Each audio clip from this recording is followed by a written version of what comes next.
Breaking news from Channel 7 Eyewitness News.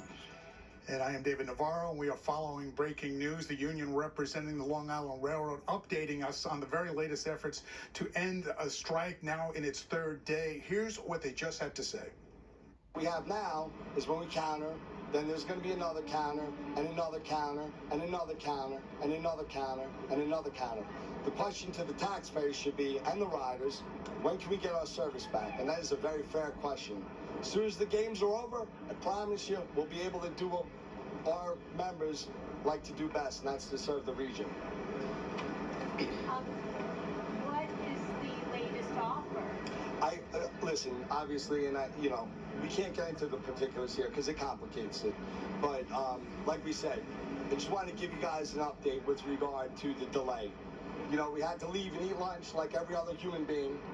We weren't dodging anybody. We're here as when we said we would be, but because it's a constant counter back and forth, it takes time to cost it out, and that's the delay.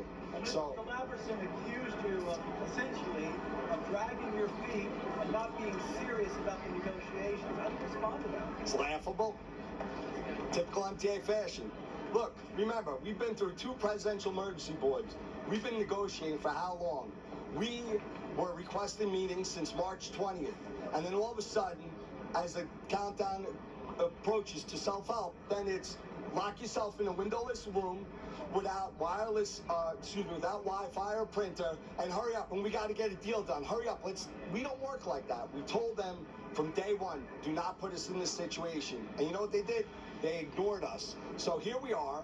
We have the Long Island Railroad, complete shutdown. We're 3 days into a work stoppage, and it's constant back and forth. Like I said, every time we counter, it's what's next. We think we're close, we got to counter again.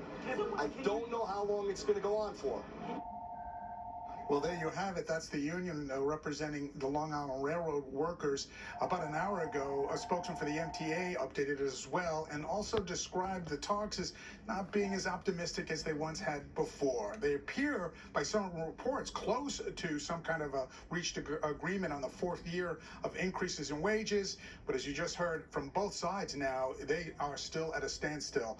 This now is the nation's largest commuter rail system remains shut down. We will have team coverage on Eyewitness News first at 4, as well as updates on ABC 7 NY. For now, we return to General Hospital, which is in progress.